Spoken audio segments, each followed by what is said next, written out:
about time I sit down and discuss Mato Seihei, or as it's known by its censored English title, Chained Soldier. This series in particular is probably something you recognize for a few reasons. Either A, you saw me talk about this series on social media, or you've seen me make a video on it in the past when it got its anime announcement, or maybe you recognize it through its artwork, or maybe you've actually seen the overall upcoming PV trailer for this anime that's coming out next season. Whatever the case may be, it's obviously a series that has gotten a lot of popularity, people are talking about it, and I kind of want to take some time out of my day to talk about it as well, because I have recently really been enjoying reading it. I asked you guys on social media, like, should I read this series or should I wait for the anime? And it was basically an overwhelming, I should read this before the anime comes out, so here I am.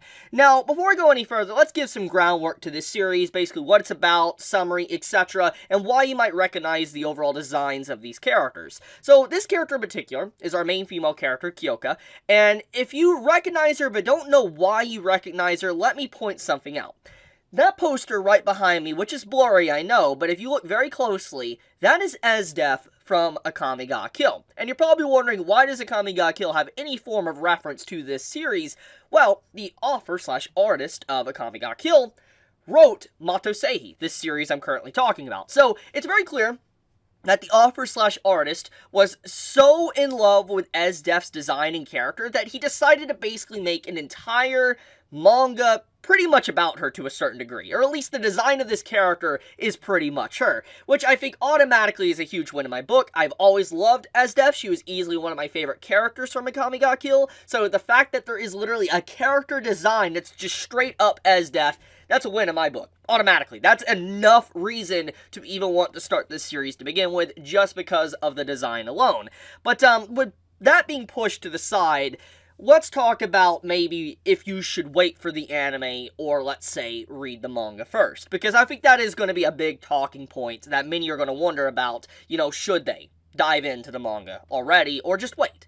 Because the anime is coming out very soon. It's not that long until, the anime will grace us with its presence. It's like a month or so away, so it's not that long of a wait. And I know many are probably going to say, you know what, I'm just going to wait for the anime. Because let's be honest, not a lot of people do want to sit down and read. That's true. There's nothing wrong with that, but that is the cold, harsh truth. Is that a lot of people just don't want to read a manga or read a light novel, they'd rather just watch an anime. That's truth, and there is nothing wrong with it. But if you're someone that is still debating if you should or not, well, let me talk to you about it. So basically, the preview that came out for Mato Seihei that I even kind of covered briefly a while back, it was shown that the trailer looked really good. It was a decent looking trailer. There didn't seem anything necessarily too bad in the trailer, but there was one element of the trailer that was a little bit off. And that was basically the transformation sequence of our main male character, Yuki here, and how it was basically CGI. And I gotta say it again, CGI doesn't mean bad, I know, but CGI has a stigma within the anime and manga community. And obviously because of just that element of CGI, etc., and obviously because of just how beautiful the artwork is within this series, actually, I think that it would be very hard for an anime to really replicate this perfectly. I mean, every anime is not going to perfectly replicate the manga, any manga, but I think because of the way the art is and the way the story is drawn and even censorship reasons, the series is not going to be probably as amazing as the manga. I'm just going to be completely cold, harsh truth there. It's very rare that an anime will surpass the manga. We can't always have, let's say, a Mushoku Tensei situation. That's not gonna happen. So, anyways, getting back on topic, the point is that if you are in some degree interested in Mato Seihei, like if you've had an interest in it, and you're curious about it, and you may watch the anime, I do recommend you checking out the manga. That is, first things first, what I want to say. Just check out the manga, and see if it is for you. I would recommend reading the first, 10 chapters to 15 chapters, and if you like it around that point, then obviously it's enough for you to be able to continue reading, etc. Now, let's talk about the actual element of the story, etc. Because the first thing people are going to instantly talk about, obviously, is the fan service. Because when you think of the concept of this series, basically, just scrolling down here, the concept, obviously, it has some very interesting themes, so to speak, or the character having to basically submit and work for our main female character, Kyoko, Kyoka, there's going to be a lot of people who are going to say this is very fan service heavy. And I would be lying to say that, yeah, there's, fan service. Like, there is. There's 100% fan service in this series. Anyone that says there isn't is obviously just straight up lying to you. Now, is that the main focus of this story? No, actually, it is not. It does have fan service, yes, obviously because of the themes, and I'll talk more about that in a second, but I think that the series really does a lot of its elements and core themes very well. In fact, that is one of the big driving reasons why I even want to make this video in the first place, because the last time I had this kind of feeling, and the way something like this did so well, was actually Eminence in Shadow, and I'll explain why that's relevant in 1 second. But, overall, I am very impressed with what I have read so far. I've read 16 chapters. I'm going to continue reading after I upload this video, but I will say that, Mato Seihei, I am pretty excited to see where the story goes and how it continues, and also how the anime is done as well. Now, let's get into the relevancy of Eminence in Shadow. I'm not saying the stories are similar at all. I'm not even saying that. I'm not making comparisons. The only thing I want to mention is that Eminence in Shadow and what it did right, and why it became so popular, and why that is relevant to this series, Mato Seihei. So basically, Eminence in Shadow, I think everybody, even as fans or haters, whatever, there's 2 reasons why people would either watch it or not watch it. But usually, it's not going to be a series for everyone. But Eminence in Shadow is basically, it is edgy, it's very tropey, has a lot of cliches, and it's very generic. But because of how it's handled and how it's written, and how it was presented also within the anime, it was done so well with its very simplistic themes that it succeeded in being very successful and popular. I mean, I made a video talking about, like, the most pirated shows in the United States a while back, and Eminence was in the top 10. I mean, that says enough for its overwhelming popularity. I know that's not good to say piracy means that it's popular, but that is a little bit to kind of throw in there. And basically, Eminence did something right. It was very cliche and generic, but it was good. And that goes to show that just because something plays safe or does something very generic doesn't mean it's going to be bad. It just depends on the offer and how these themes are actually presented. And so what's relevant here is that Mato Seihei, this series in particular, does those very themes very well. It uses the themes of, like, okay, the female characters are obviously the powerful ones, the guys within this world are not powerful, the females basically are in power within this verse, and guys basically have become, more so useless within this world, and obviously our main character, he's given a chance to be able to actually have some power, but he's obviously surrounded by a lot of, female characters that are obviously a lot more stronger than him. It has that very standard setup. It also has the concept of his sister basically dying to a Mato invasion, aka basically demons, and, because of that, he obviously wanted to do something to get vengeance for his sister. It has that whole element of, basically a revenge story, so to speak, and also Kyoka, our main female character, also has something very similar as well. She lost basically everyone when she was younger too, and she also wants vengeance. So our 2 characters obviously have a very mutual interest, so to speak, of getting back at those that did them wrong in their past. And once again, you can kind of see what I was talking about, that the overall synopsis of the story is very standard. Character, somehow seemed like he wasn't going to be able to go anywhere in life. He was just going to be kind of like a bystander, so to speak. Turns out he manages to get some form of power, but he's surrounded by beautiful women.